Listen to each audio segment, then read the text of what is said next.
This podcast is supported by patrons. You can find a full list of them in the description of this episode.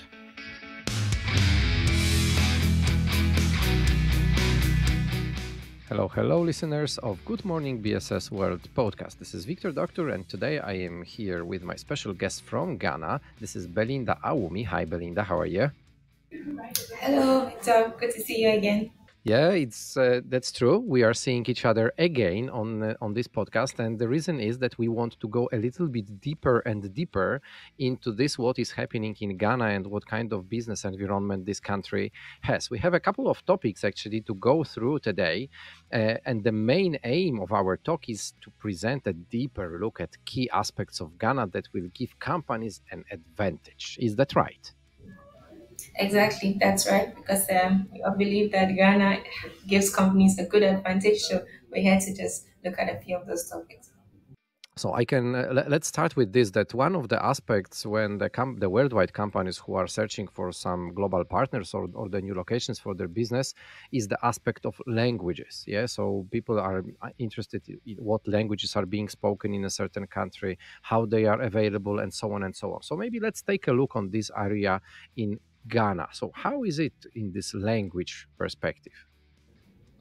All right. So for Ghana, English language is the most common spoken language. It's actually the formal language that is used both informally and formally, and even in the education sector. So at all levels of education, English language is used to teach.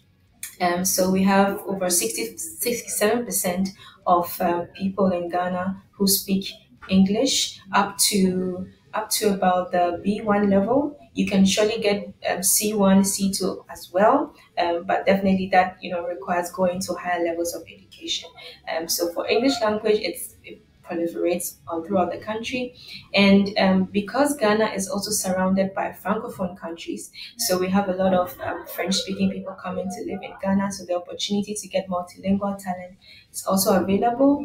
Multilingual talent may not be a huge number. I mean, it's not a huge mass of people, but you can still access people that can speak both French and English. So this gives a good advantage to companies from the UK, from the US, Australia, New Zealand, etc. that need English-speaking destinations, and Ghana can definitely be one of them. So the main language is English. You mentioned 67%. This is 67% of the overall population or of the group of people who are actively working. Of the overall population. Okay, so this is a very significant number, and because this language is being taught in the schools, so this is on at least a communication level. Okay. Does this language education which you have in Ghana, besides English and French language, which you mentioned is also available, is somehow wider? Are there any other languages which are being taught in schools? No. So apart from English and French, there's no other language. We do have people that go to university and study specific languages like maybe Spanish or Chinese or other kind of modern languages. But then, generally speaking, it's English language. And basically, this should be enough because the main outsourcing services which are being globally provided are rather to the English-speaking countries. Yeah, this is the English is considered to be a communication language for the business, which has a global presence. So that should be enough. Maybe let's go a little bit more in this francophone area. So you are neighboring to the French-speaking countries, or is this language like because of the history? It is available and still used in Ghana? I think so. Generally, the reason why we are using mostly English is because this goes back to how the country started and colonization, etc. So Ghana was colonized by the English. So obviously, English language became the most common language that was used, whereas the neighboring countries that we had were colonized by the French, and so therefore they also developed into the French language. So for us, we never took on French as an official language, and English has naturally evolved over time, and that's what everyone speaks. Even if you go to the market or to the street vendor, mostly they would speak the indigenous language, but almost everybody can at least communicate with you in English, which is very good actually, because then they can communicate with international people, anyone that comes into the country that doesn't understand the indigenous language, they can definitely communicate in English. Yeah, and even based on your example, yeah, because you are working for GIZ, which is a German institution, and you are speaking fluently English, so I assume that you are also communicating with GIZ in English. Exactly, yeah. Obviously, everyone speaks English in the GIZ, yeah. That's what we do in here as well. So I am Polish. I don't speak German at all, but I do have a lot of German friends in business, and we do communicate in English. So anyway, this language is absolutely a must when it comes to the international relations and providing the business services. Okay, so we have the languages ticked off, and now let's go maybe to the description of the business environment in Ghana. Maybe let's go a little bit deeper into this area. Mm. All right. So for the business environment in Ghana, majority of the business environment is made up of the services sector. So the services sector contributes over 50% to the country's GDP annually. So in the services sector, you have sectors like IT, information technology, real estate, finance, insurance. So all these subsectors make up the service sector in Ghana, and it contributes most of the economic activity that we have going in the country. And so as a result, the infrastructure is available and set up in order to support the services sector. Another key thing to note about the business environment in Ghana is that for 80% of people actually work in the informal sector. So this is very interesting, because both the formal and the informal sector contribute to obviously to the GDP, but the informal sector takes up most of the economic activity as well. So we have loads and loads of small and medium businesses, street vendors, side road vendors, people that have shops, convenience stores. People do all these kinds of businesses in the country. So it mostly makes up the informal sector. And I think this is actually an opportunity example for the ITES and BPO sector, because if you are a company that wants to use an impact hiring approach, then you have a huge number of people that don't have access to typical wages, or typical jobs, and that would be a good opportunity for you to get people into your BPO company. And then also, because the infrastructure is available and set up for the services sector, it supports the BPO sector as well, with internet, facility, infrastructure, etc., things like that. Yeah. You mentioned 50% of annual GDP is made by the services industry. Yes. This Yeah. is huge. Yes. It means that actually the services industry, it's like a main industry in your country, actually, when it comes It is to any other actually. sectors. Yes, it is. And do you know what is the second after the services sector? Um, Off the top of my head, I wouldn't be able to say, but it will definitely be the agric sector. I would have to cross check that, but it will definitely be Yeah, agriculture. that would make sense, because usually the has quite a big impact on any country's GDP. But 50% of the services sector. To be honest, I never heard so far in my global discussions, talking to various people from various countries, that the services sector has such a big impact on the country's GDP. So wow, I would say this is a big number. Okay, maybe let's go now a little bit to the this what is happening around the business services. So the business services are dependent on the IT infrastructure, and this is really important actually to make it working, make it happening, make it possible to have international contacts and so on and so on. So maybe just a short description of how the IT infrastructure in Ghana looks like. Okay. So we actually have very good internet in Ghana, and I would say that is comparable to any country really in Europe. Because we have presence, we have how do you call it? Fiber optic cables. Yeah. So fiber optic submarine fiber optic cables are available in Ghana. So it ensures that we have good internet connectivity. And it's actually interesting to note that Ghana was ranked as one of the African countries that has the fastest speed of internet. And Across then the Africa. internet across Africa, yeah, Mhm. it's one of the countries. And we also have an internet penetration of up to, I think, 53%. So across the country, internet is used by that much. And so you would also notice that you could move from the capital, which is Accra, into the hinterlands and still have internet connectivity. So obviously, when you get to a point, it would get off, but you can use your internet throughout your drive, maybe your 2 3 hour drive into the hinterlands. You will definitely be able to get internet. So in terms of internet connectivity, yes, we have very good internet, and this enables the global business services in Ghana. So it means that the network actually is on the main communication routes, and that's why it is available outside of the bigger cities. Yeah.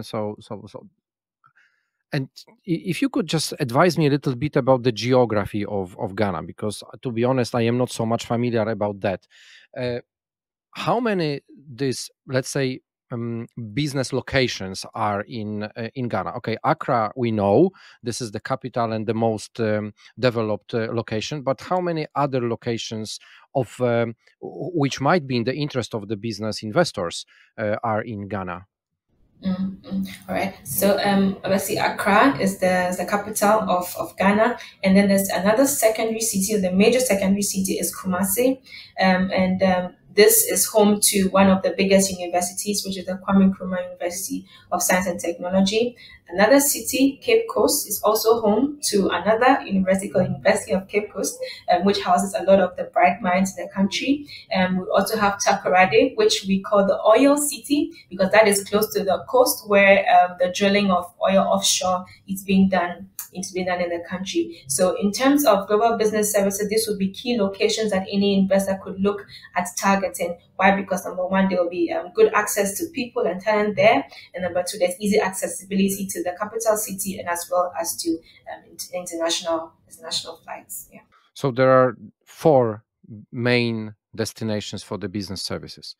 And there is an airport in Accra. Are there any other airports in those cities? Yes, so there's an airport in Accra, which is an international airport. There's an airport in Kumasi as well. This is not an international airport, but just for domestic flights. So, and then there's an airport as well in Takoradi, which is also only for domestic flights. There's also another city called Tamale, which is the biggest, but it's up north. It's about by flight it would be an hour from Accra, and then by road it would be almost a day's journey. But this is one of the biggest cities and also harbors an airport, a domestic airport. So all the domestic airports connect to the international airports in Accra. So you can take a flight from there to Accra and then from Accra to the outside road. Which is quite logical to have one international airport and then the domestic ones which are connected to the main, let's say, aviation hub. Yeah. Okay, so maybe let's go a little bit deeper in our talk. So now let's go to the level of a country. So about some kind of policies which the Ghana has actually to attract some investors to come to Ghana. Okay. So one of the things that is allowed in Ghana is 100% foreign ownership. So if you are a foreign company that wants to come in, this is allowed.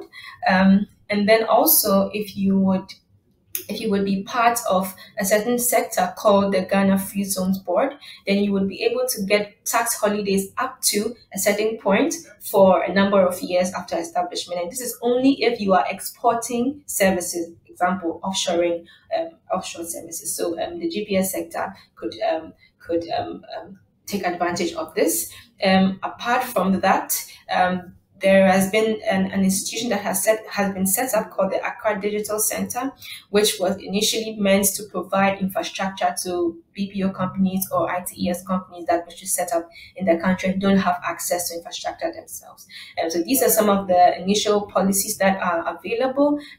In terms of specific policies for the ITES and BPO sector, the government of Ghana is now working around with partners to be able to bring more policies up. However, digitalization is one of the key areas of the current government, so definitely it's part of the agenda. Yeah. It's great that actually the government is working on some extra things, but actually already this what you have said, it is quite interesting. 100% foreign ownership. It is not so common in some of the countries around the globe. So usually there is needed some kind of a local partnership when it comes to that. So this is a very European approach, I would say. And these tax holidays, I understand that this is like a movable. So we don't know exactly when the business starts. Until the moment it starts, it has this tax holidays, isn't it? Yeah, yeah. Okay, so let's come back to the people area. So we started with languages, which is of course very important subject. But now let's go to the people as such. So let's talk a little bit about the labor pool and about the unemployment in Ghana.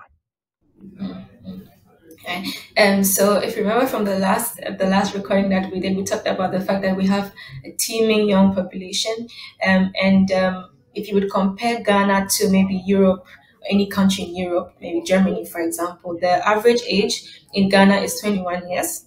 That shows you the amount of young people that we have in the country.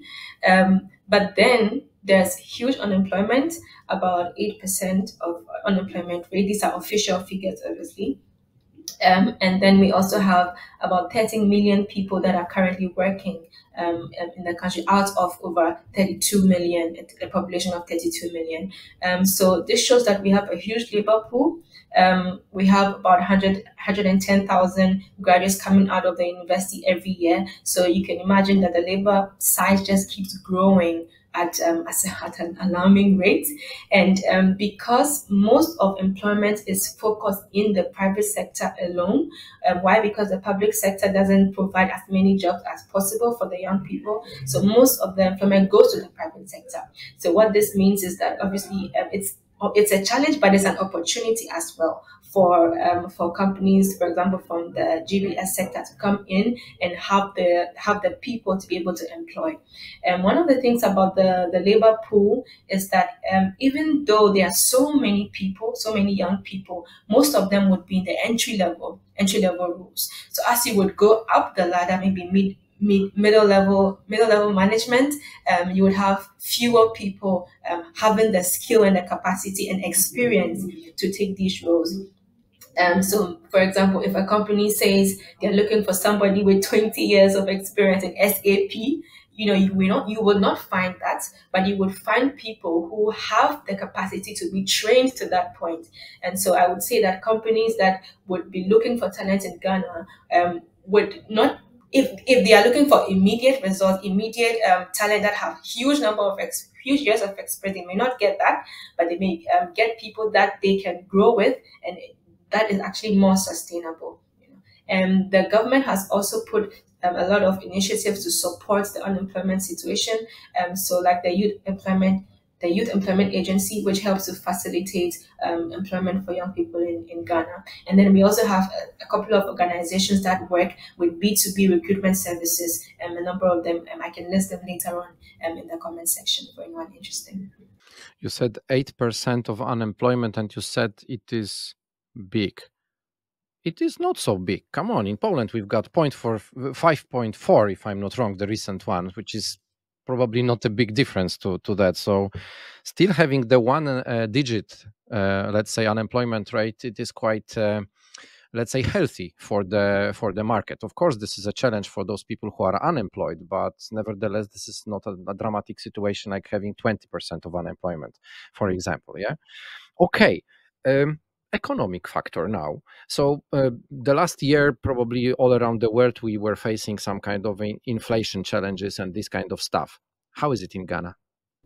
Yeah, yeah, I would say the inflation challenges definitely impacted Ghana as well. So Ghana for the past year or so has been suffering, if I can put it that way, with double-digit inflation. So this has definitely affected the cost of living. It has affected the cost of production, cost of doing business. That it has affected also investor confidence sometimes, and in some areas into the country as well. However, there are various economic recovery measures that the government has put in place. And one of the most recent interventions is the loan from IMF to give Ghana approximately $2 billion to help boost investor confidence. So these are some of the things that the government is doing to help boost investor confidence and ensure that even though we have these challenges, we can still surmount them. To be honest, why going through those questions today and hearing your answers, I am more and more interested in how actually to find out even more local information about the Ghana as the investment, let's say, location, the global location. So I know that GIZ and the organization where you are present, you are organizing various initiatives just to promote Ghana as the business location. Are the business trips included in that as well? Yes, interesting you should mention that also, Victor, because in November of this year, GIZ, the digital portfolio, would be organizing an investor trip to Ghana for the GBS sector. And this would be in, I think, in the first 2 weeks of November for 3 to 4 days. I would leave more details in the comment section for anyone who is interested, but generally it would be during the Ghana Digital Innovation Week, and anyone who would attend would have the opportunity to learn more about Ghana, learn more about the BPO ecosystem, meet all the relevant stakeholders, get all questions answered, and hopefully make up their minds to come to Ghana, or at least source some talent from Ghana. Ghana Digital Week, Yeah. 3 days. Yes, 3 days. This sounds very interesting, to be honest. And this is going to happen in Accra or somewhere else? Yes, it's going to happen in Accra in November of this year. I would confirm the dates to you at a later point. Okay, so I will make sure definitely to leave the note in the description of today's episode actually about this event as well. And later on, once more details will be available, we will just update the information in the description of this podcast just to make people aware about this event, because I guess that this is really, really important to be present in a country when you want to find out more about it. Okay, so marketing information is something nice, listening to the podcast is something nice, but seeing something in real is much, much better. So I keep my fingers crossed actually for you to have a nice group of visitors from around the world, because this is absolutely crucial to get familiar with what country can offer to the business services sector, and how can it be better if not attending Ghana Digital Week in November 2023. Okay, Belinda, thank you very much for this second update about Ghana. I think this is not the last of our conversation, because Definitely I not. still need some more and more. This is actually absolutely a great feeling to find out more and more details about global BPO and ITO destinations. And now today we were talking about Ghana. Thank you for today. Thank you, Victor, for the time, and thanks for the opportunity once again.